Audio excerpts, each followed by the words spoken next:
Hello again, everyone. I'm Jack, and this is day 6 of my hackathon. So, I'm having some design challenges. So, I'm under a self-imposed deadline of getting this card that I've got over here, not this one, the other one, the orange one, getting it done by the end of the year. That doesn't leave me a whole lot of time. I've got basically 4 days to get this done. A lot of work to do in 4 days.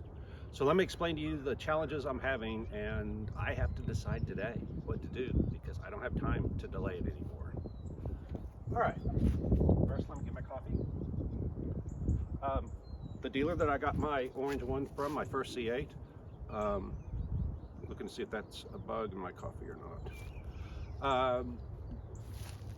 Took a picture of me with my car and sent me a cup with it. So that was real nice of him. And they sold it to me for MSRP, which I didn't so much realize at the time is a huge deal right now. Okay. So my goal was to kind of make the C8 look somewhat like a C2 Corvette. Ideally it would be a split window. This one's not. Can't do a split window on the convertible because there is no area back here. The back window comes straight up and down here. It's open space here. If I put a split window here, I'd have to build a structure here, and I was afraid if I do that, then it's going to have trouble when the top is down. Wind coming through here is going to cause a lot of issues. I didn't want to deal with that. I was worried about buffeting. I'm not sure if you're familiar with that, but if you roll down your windows a little bit at the wrong place, at the wrong speed, and you get that vibration noise, that's what that is. So I figured GM fixed it on the C8 coupes because this is all solid and they have a removable top. You take it off and you put it in the trunk. I didn't like that because every convertible I have is manual, and so I have to, if I want to put the top down, I have to stop. And I'm driving, I have to stop, pull over, open it up, put it down, get back in and go.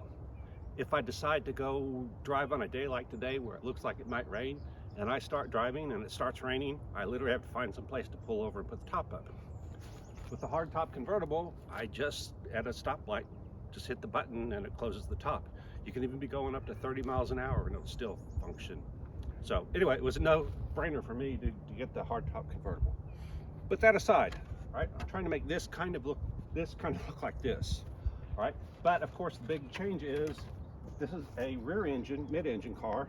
This one had the engine in the front. So the front is a whole lot longer on this one, a whole lot shorter here. Back is a whole lot longer, shorter here.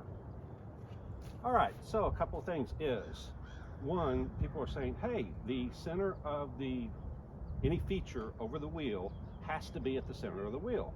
If you look at this, it's pretty close to that. You look at this, not so much. Here's the center of the wheel, and if you look at it, the center of that arch is about right here. It goes into nothing right there. So even GM broke this rule that everybody's telling me, oh, you can't do this. Every car has to have the center of the arch and the center of the wheel. Bullshit. Okay. Just because most of them have, obviously, there are exceptions to the rule. So one of the things I noticed when I just put the body panels up to the C8 was there were a lot of features that were in the C2 in the C8, but GM hid them by doing all this origami creases all over the place. They put a sharp edge here. Notice there's no sharp edges on this. This is the closest you get to a sharp edge. All right, they have a real sharp edge here. They added one here. You look all over the car. I mean, there's all kinds of unnecessary sharp edges. That's the direction they're going. I don't like that direction personally. But if you look, this eyebrow right here, the one on the front fender and the one on the back fender, are very prominent features of the C2.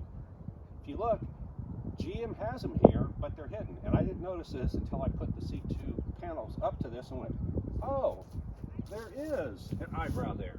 It just doesn't look like an eyebrow anymore. Why? Here it is, right here. Starts there, comes out, just like that.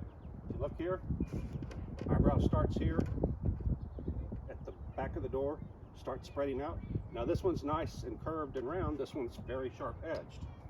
But the other thing they did was where this comes up and makes a hump, if you look at this, it looks like they had that and then they just took something and cut straight across it. So there's this flat area right here that could have been a nice curve if they continued it.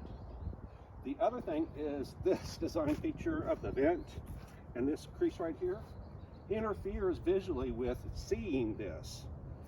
You won't notice this because these things overpower it. Your eye sees this way more than it does see that. Let's see what else. Okay, so that's it. So let's go off to the car and you'll see why I'm having design challenges.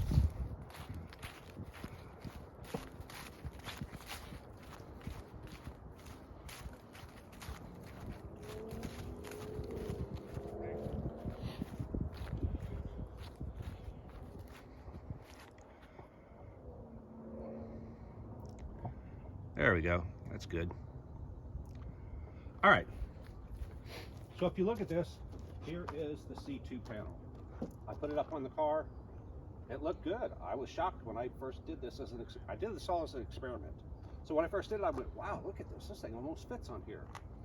Okay, there's some problems, but I can look at it. I'll see if I can solve them.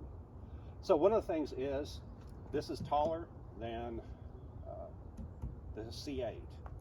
Only because the back has to hit here because there is a structure right underneath here. In fact, I've got, oh, I don't know, 20 screws, maybe 15, 20 screws holding this in place. So it is literally there. The other thing is the top of the hatch is right here. My goal was to not, oh, I'm sorry, this is the top of the trunk. Top of the trunk is here. My goal was to not screw with this if I can avoid it. So somehow make these two look good together without having to come in and cut this up. The reason why is there's a trunk under here. The trunk has seals, it has factory design so that when it rains, it goes into a channel and drains. If I cut this up, then I got to redesign all that stuff. So that's, I don't know, honestly, probably a month's worth of work, design work and fabrication work. And anyway, not interested in doing that. Okay, so if you look at this, I put this on here, and then, oh, the other thing is the side of the hatch. The C2 does not have a trunk, so the side of the hatch is right here, which is, I don't know, 2 inches in. So I had to cut this because the edge of the hatch on the C8 is right here. So there would be a section, got it under here, just without this thing falling, it's barely propped under here. There we go. All right, so I had to cut this. This is from the opposite side, so it'd be a mirror image. But I had to cut this out of here, all right? Which means I cut the peak of that off. All right, I had to do it. I was always that, number one, that kind of screwed up my idea of, oh, I don't want to mess with this trunk lid or that hatch at all. Now I have to add something onto this. But again, that's not as big a deal adding something as it would be cutting it because I don't have to mess with all the drains and the trunk and all that. Okay. Now, if you look, when I put this up here, I had to make it meet with the factory C8. What I did was I made a copy of, the C8 fender, which is this piece right here, is a copy of the actual C8 fender. Then I took my piece up to it and said, all right, how do I get these two to meet each other? Well, I just took fiberglass and basically glued the two together and filled them in. What did I end up with? Wow, I ended up with a flat spot all the way to here because that's what the C8 has. So if you look back at the car, which you're doing now, I'm not, you can see that, well, it has a curve kind of here, but it's that flat spot. And then all of a sudden, boom, it drops off right here because of that part I had to cut away. I don't like that. It got rid of the eyebrow. Now, when I put the door of the C8 up here, I'm sorry, the C2 up here, you can see there's the eyebrow that was on the door that I started with, okay? The door matches the front of the door, the back of the door, all right? So, it starts way up here, okay? Which is consistent with the hockey puck on the C8, but not consistent with their secondary eyebrow, which starts way back here, okay? If you look at this door, which was where I stole this section from, right? The eyebrow starts here, about right there. All right, so I have to make a decision. Do I want to keep this eyebrow that starts way up here and goes back, which is going to make for a very long eyebrow? Somebody was complaining about that, saying, hey, it looks like the fender, the eyebrow was made for a tandem truck. Tandem truck has two wheels, front to back, like an 18-wheeler on the back. So anyway, they're right, but I went and looked on the internet, and there are some very exotic cars that have basically the same thing. They have a feature that starts all the way up here, goes all the way to the back. So if you can say that about $1 million hypercar, I guess that's not such a bad thing for my car. All right, so now I want to fix this. I want the eyebrow to be a prominent feature. They de-emphasized it on the C8. I want to emphasize it again. If you look on the front fender, here's the eyebrow right here on the front fender. All right, so what I did was, also in these molds, they de-emphasized it. So I looked at it and said, wow, that eyebrow is very prominent on the front end, not so prominent here. One of the reasons is this body's a lot wider to make room for wider tires, wider wheels and tires. The actual wheels and tires that are going on this are 2 inches wider because it's made to fix the Z06 and the higher performance versions, which have wheels and tires. And the car is 2 inches wider on each side. So this body is 2 inches wider. This had to come out 2 inches. If you look, there is a place where this literally comes back out 2 inches to cover up the wheel and the tire. Okay. What that did though was that hid this line. It's still there. It's just very subtle. Here you can't miss, if you look at this, you can't miss this eyebrow when you look at it. This one, it kind of goes away. The second thing is, if you look at the top, you can see the eyebrow right here curves. It's gone on this because they chopped off the top. If you look, there is a low spot right here. It starts to come up, and then there's where they chopped it off. So now I want to add this back in. The question is, how do I add it back in? So what I did was, as you saw if you watched my last videos, I made copies of those front eyebrows, both sides. Put them on here. The intention was to put them on here and just use them. Just stick them on here and go, oh, okay, there's the right spot. Well, it's turned out more challenging than I thought. Let's go to the other side of the car and show you what I've got.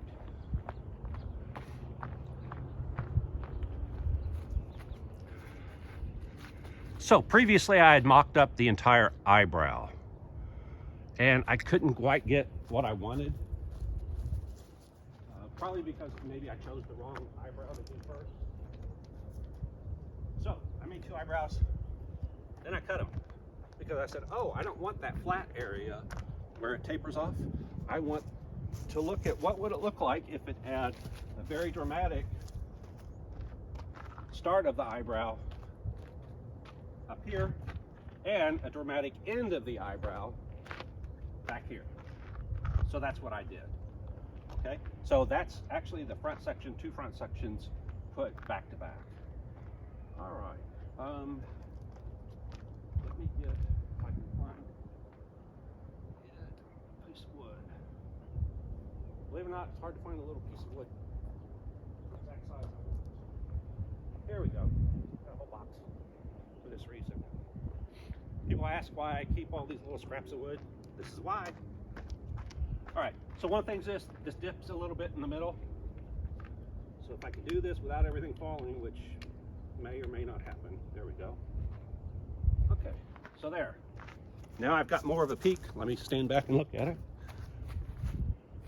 Yeah, so now it's got more of a curve. Now, if I decide to do this, what I will do is this back piece comes up to here, this front piece comes up to here. I will attach these together and literally slice it right there. So this step right here won't be here. This will be a nice smooth union between those two. All right, so this is the one that the guy was complaining about. Goes, well, it looks like a tandem wheel, and he's right. I mean, you could move this wheel back to here and put another whole wheel up here and all be underneath this fender or the eyebrow. All right, now we have the challenge. Okay, here's where the hockey puck is. Here's where the factory V starts. It starts way up here, okay? I tried moving it up here, and of course that's going to make it even longer. Not that that's necessarily a bad thing, but it does say, oh wow, you can put 3 wheels underneath the eyebrow if you move it up to here. Okay, I could move it back to the start of the door, which is more like the short one over there. I would still want it to be a dramatic start like this probably, but I could start with that. Anyway, let's see what else was there. Oh, the other challenge. The way you open the door on a C8 is you reach underneath here and there's a button right back here. If I do this, I've got to get rid of this thing, so that button has to go somewhere. If I move this past the front of the door, then I lose the ability to hide it. Now, I could have it exposed, or I could cut a hole in here, something like that. But anyway, that's a design change that I was trying to avoid, but it may be that I can't avoid doing that. Okay, I think that pretty much covers it. So what I'm looking for is, does that look okay? Or do I need to change it? Now, I did have pictures of, on my Facebook page, of this with just the fenders as the way they came, not the 2 back to back. And so what that meant was it tapered off. So this front one, if I put that in the front, instead of coming down here and having this dramatic, it fades off into the body itself, like that. Which means I lose this eyebrow feature right here. It's still here on the C8, but it's very subtle. And again, my idea was I don't want this design to be subtle. I want it to basically be in your face. Okay? So those are my challenges. I got to figure out what to do today. I looked at the weather between the time I started this is day 6, and the end of the year, and I went, oh, the temperature is going to be mid 70s to 80, maybe low 70s the whole rest of the year. No rain predicted. Well, they didn't say it was going to be overcast and misty and crappy. Anyway, better than winter up north, obviously, but it's not ideal for what I'm doing. You can see this green is the PVA that I use to protect the part from the mold. When you pull it off the mold, it will either stick to the part or it'll stick to the mold. Because I waxed the mold, it's stuck to the part. All right, this just washes off with water, and you can see the moisture in the air is actually attacking this and causing it to liquefy again. Anyway, this is one of those things you can see right here, completely washed it away here, and it's dripping down to there. So that green tint goes away. Like I said, just washing it with soap and water. All right, so go ahead, give me your ideas, suggestions, but if you're watching this in the future, it's too late, because again, I'm going to try to get this done today. All right, that's my challenge today. Get this figured out. Oh, back over to the other side. Now, I tried to mock this up on the other side, but I had challenges with the fact that the door's in the way. All right, we'll put this back up here again, and let me explain. All right, you have to see, the wind blew my stand down, and so it doesn't sit straight like it used to. All right, so the challenge I had is this. I would have had to have taken the door off to get the eyebrow to sit here because of this feature right here sticking out so much. So I couldn't see, oh, what would it look like if I moved it back to here, because it already comes all the way up to here. All right, so that made it a challenge. I could have taken this off and put this on there, but it's difficult to get all this stuff to stay, tape, prop it up with wood, all that kind of stuff. One of the other things I wanted to show you is this vent used to be on the fender up there behind the door, but with the C8, with the shorter front end, the vent, you can see where I cut it out right here. All right, so what I did was I moved it back there and said, what would it look like with that vent moved from the front fender to the back fender and actually flipped from the other side? So I mocked it up here. General consensus is it doesn't help the design. Why that's significant is because if I wanted to do this, I have to then graft that in. So I would have to come in here, cut out this rectangle. I purposely left this rectangle so I could do that. Cut out this rectangle in the fender itself, put this back in, and then from the back fiberglass it in place, and then from the front fiberglass it and blend it in. Okay, I could do that, but we're talking about at least a half a day, maybe a whole day to do that for each side. I don't have time in my schedule, so unless this significantly added to the design of the car, I don't want to do that. General consensus from the people I've talked to is it does not significantly add to the design. They said if you do it, you really need a custom vent that matches the curve of the wheel here, maybe a couple of them here. Again, this car was called the Stingray. It was modeled after a previous car, show car, called the Mako Shark. The idea was to copy the gills of a Stingray or a shark. So obviously they're not linear like this. So that's gone. Now, when I take this off, I have this vent. On the C8, the air actually is going to come in from here. The back of this door is going to be pushed in. The top part needs to stay out so that I can do the handle and the door if I decide to leave that feature, which means this has to be cut out right here. And then the bottom of this door is going to be pushed in. So then air can come in through here. So when you look at it from the side, it'll look just like this. But when you look at it from the front, you will see that, oh, this thing stops right here, and this part right here is set back 4 or 6 inches, whatever it is on there. That means this vent doesn't really function.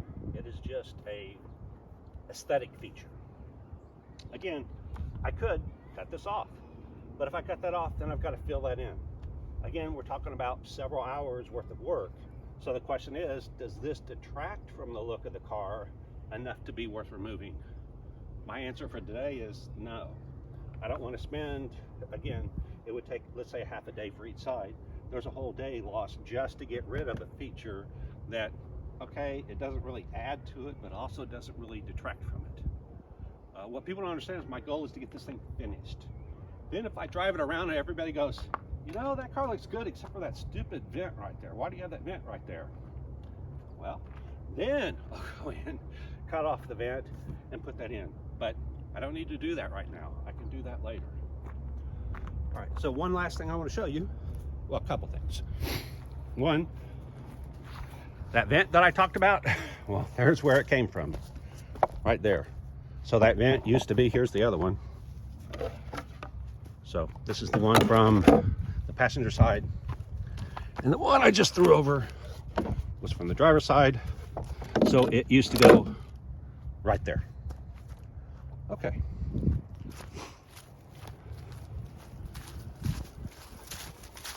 Everyone, or a lot of people, are worried about the cooling on my car. They go, oh, you covered up the vent. Well, no, I didn't. I'm going to do the exact same thing that GM did on the Corvette. Right here, let's put this down so you can see. There we go. Okay, see, this is what I was talking about.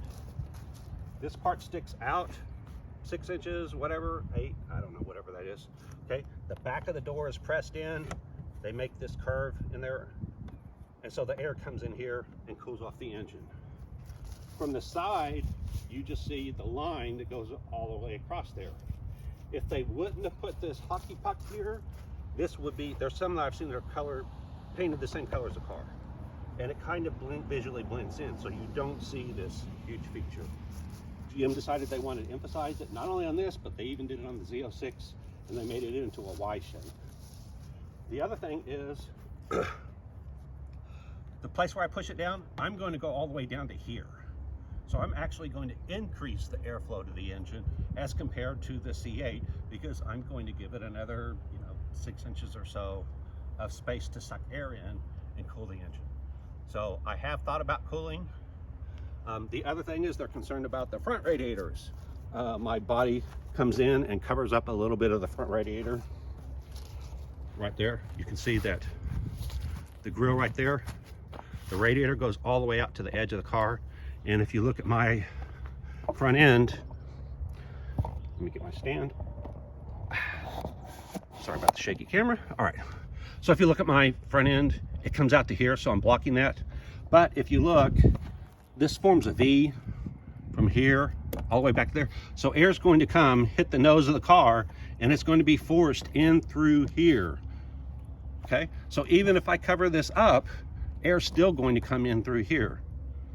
All right, so I really don't think that's going to be an issue. If it is, I will deal with it then. So before I close, let me go show you exactly what I'm talking about there. Oh, and the other thing is, there's that part I was talking about. I'm putting a running board or a lower balance there. Instead of curving underneath like most of the cars do these days, I'm going to put that straight edge. What that does is, by not curving underneath, it makes it look like the car is sitting a lot lower to the ground than it really is. So if you look at this, this has the same ground clearance as the C8, but it doesn't look like it, does it? It looks like this thing is low to the ground. It's going to scrape on everything. So basically, I'm doing the same thing GM did. All right, and I may lower it an inch from factory. So here's what I was talking about on the front. See how the vent's kind of covered? Now that square that you see over there, that goes away. That all gets covered. There we go. That all gets covered by a grill. So this square right here goes away. Now the thing is, the headlight does come to here, okay? But you can see that if I do this, the grill, this is fake. I mean, it's solid. So I've got the same grill area as the factory, except for the area that's hidden by the headlights. This right here, that's where the grill is going to mount. This is going to come over, blend into there. I'm probably going to paint that body color so it looks more like the actual C2. Let me go get the model.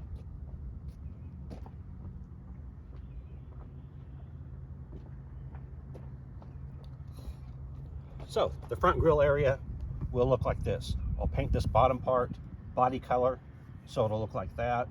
This will have a grille that goes across here, and then there's where the headlight covers are going to be.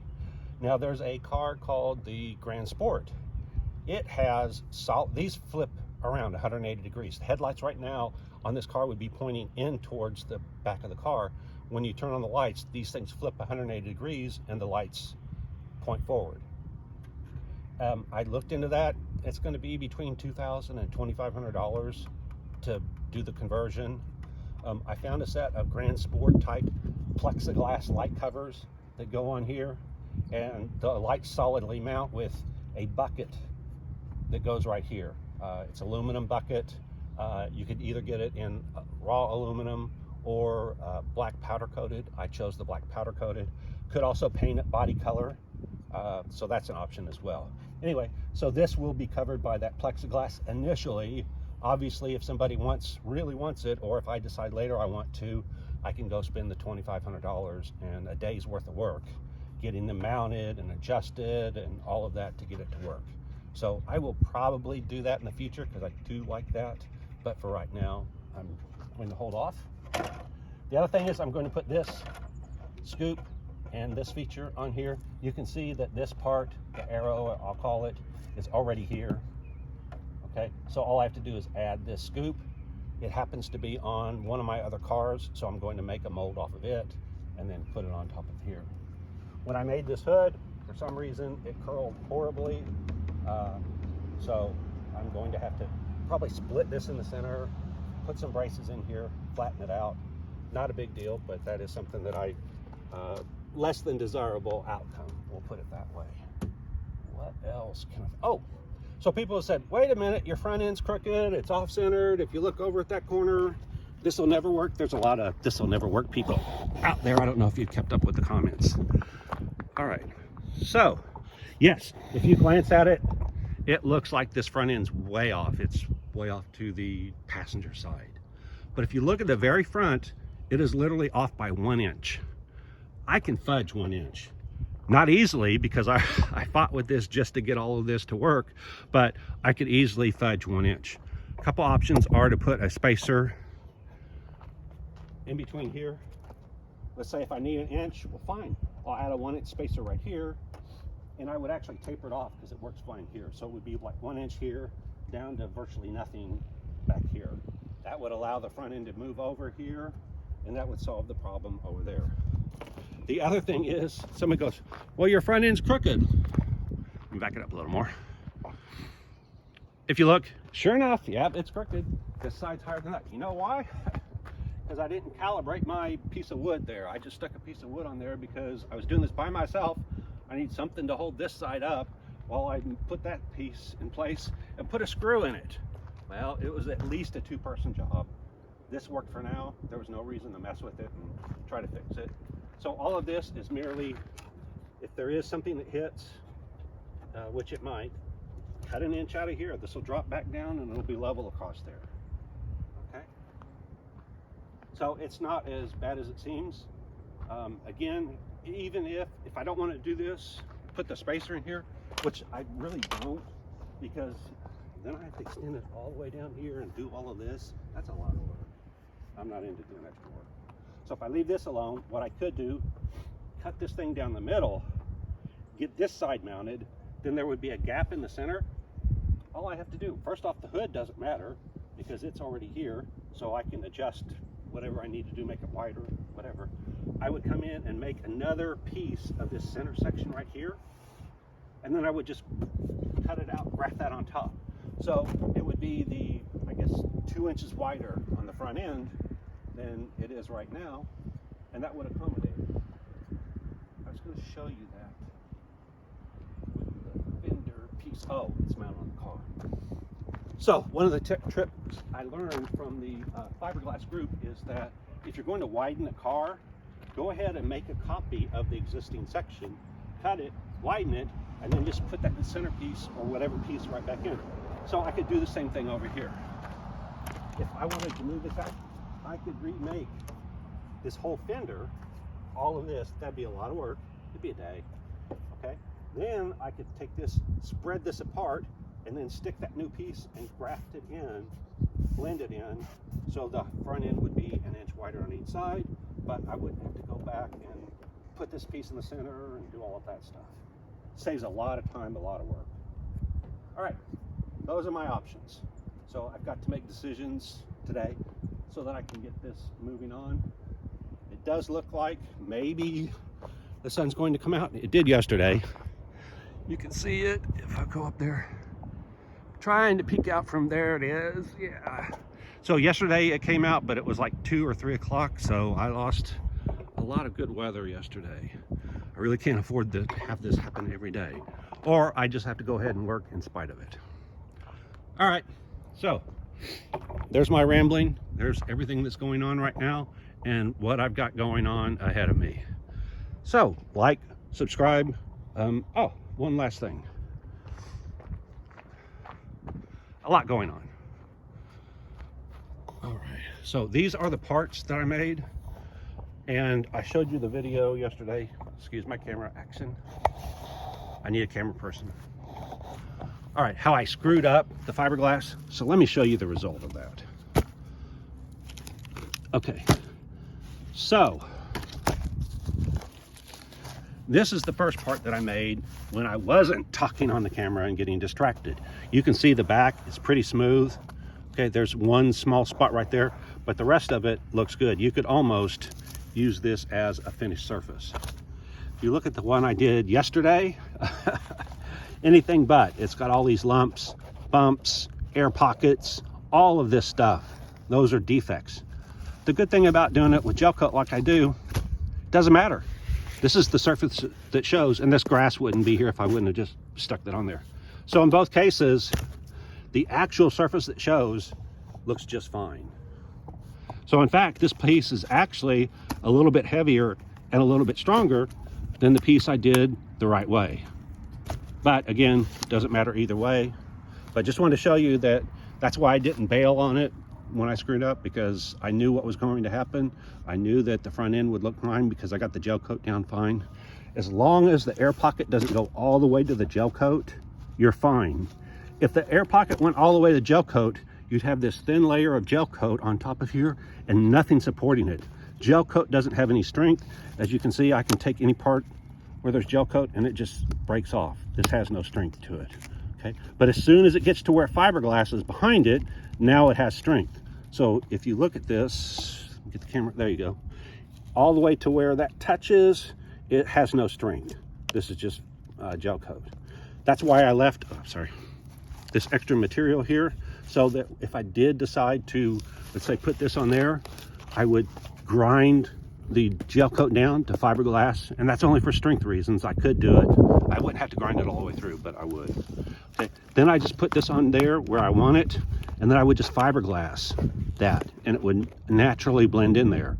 The other option would be, like I was talking about with the others, I would have to literally cut a line here,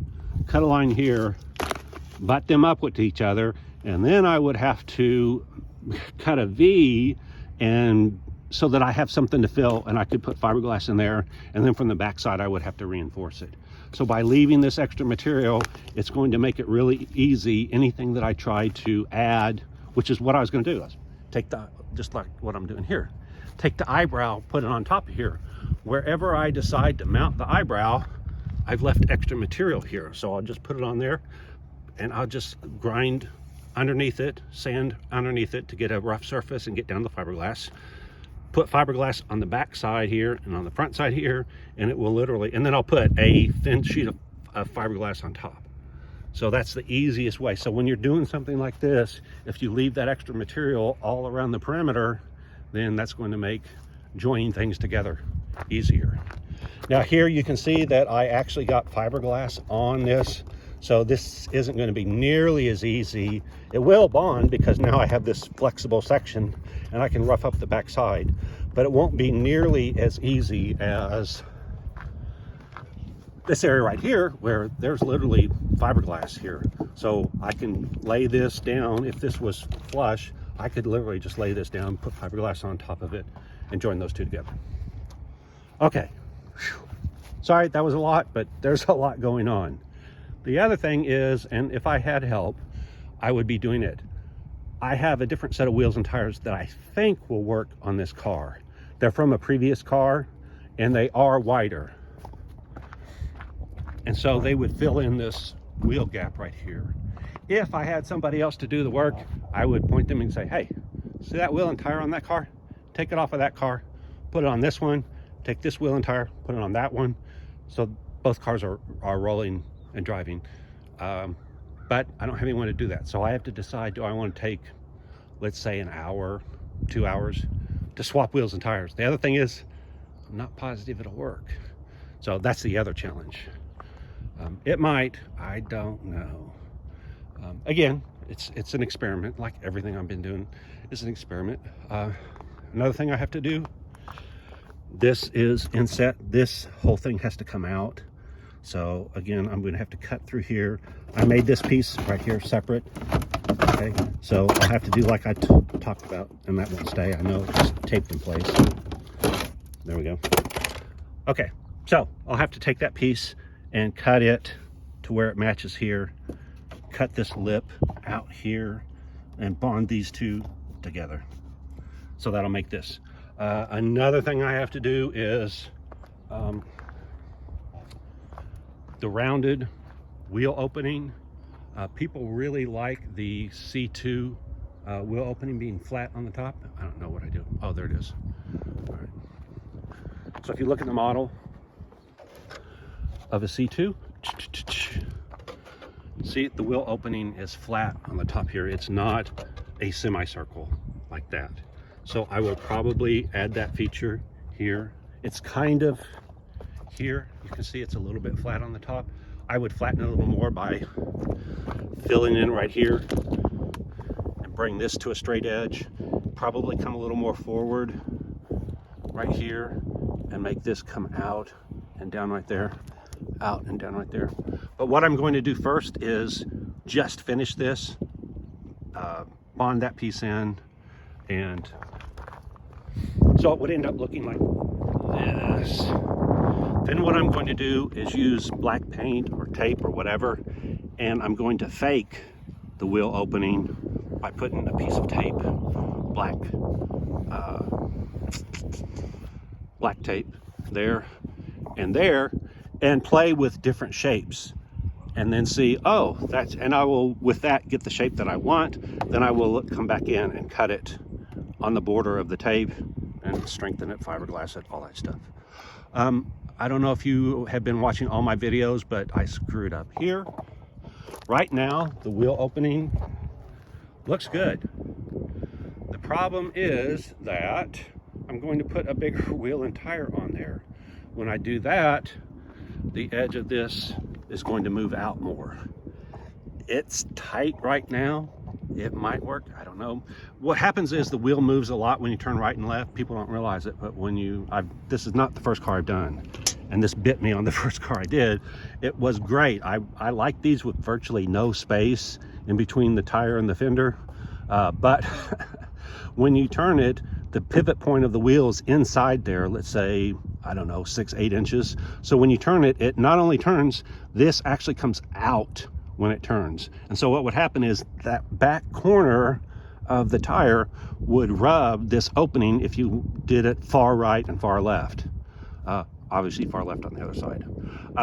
Not a big deal, except for that decrease your turning radius, because when you would start turning, actually driving the car, and you would turn it to the right, you'd hit a point where you would hear that rub and you go, oh, I can't turn the wheel that far, so you have to back up a little bit. Obviously I don't want that to happen, so by necessity I will probably have to do something. Anyway, the point is, this, when I first put it up here, this gap wasn't here. There we go. This gap wasn't here. I was doing this, I put this up here, taped it in place, went to the back and was working on putting that piece in there. When I came back in the interim, this thing had sagged down, and by then this fiberglass was hard. So what I'm going to have to do is cut this section out and redo it. The reason why this is significant is it moved the bottom edge of this forward the same amount. So when this thing tilted that way, this came forward there. So this was supposed to be, another 1/2 inch, 3/4 of an inch, maybe even an inch further back. If you look, my intention was to match that. When I do that, there's a gap in between there. Like I said, it's probably close to 1/2 inch. So that decreases that clearance right there. Could cause a problem when I turn the wheel. Won't know until I try it, but anyway, so what I'll probably do is, again, cut this out, raise it back up, and do that. Wow. See, I've got a lot of work to do. So I've got to cut this. You can see that I purposely made this piece too long. Always easier to cut it down than to extend. So I made this too long. So I need to cut that, and this will move in to where that's flush with the body. Right here, this piece is going to come out. Again, it's for that vent. This is going in, this is coming out to give space for air to come in. So I've got to blend this. This has a lip right here. That has to come out. This will come out, and this will do that. I would open the door. Let me see if I can get the other door open. Nope. I've got that. Okay. Anyway, if you open the door sill comes out at the bottom here. When you open the door, you see that door sill. See how they cut it in right here and came out? I'm not doing that. I'm covering that up. So what's going to happen is I'm going to extend the door sill out and make it come out to here. So when you open the door sill, instead of just being, let's say it's 3 or 4 inches inside now, it'll be 8 inches because it'll come all the way out to here. The final thing, I'm getting Lambo doors. You know, the doors that flip up. I'm getting them put on the blue car. In fact, I got to call them and find out what's the delay. I was hoping it would be done by now. Okay, I'm also putting it on this car. So when you open these doors, instead of them swinging out, they're going to swing up. Again, it's just one of those. Some people say it's been played out. I like it. I've never had a car with that, so I'm going to try it out. Another thing, right here, you can see that here's the C2 back end. Here's the C8 back end. I'm going to go get the C8 back end. I decided to go ahead and put it in here and do like I've done everywhere else. Where the two of them meet, I'm going to cut it, trim it, and then bond the two together.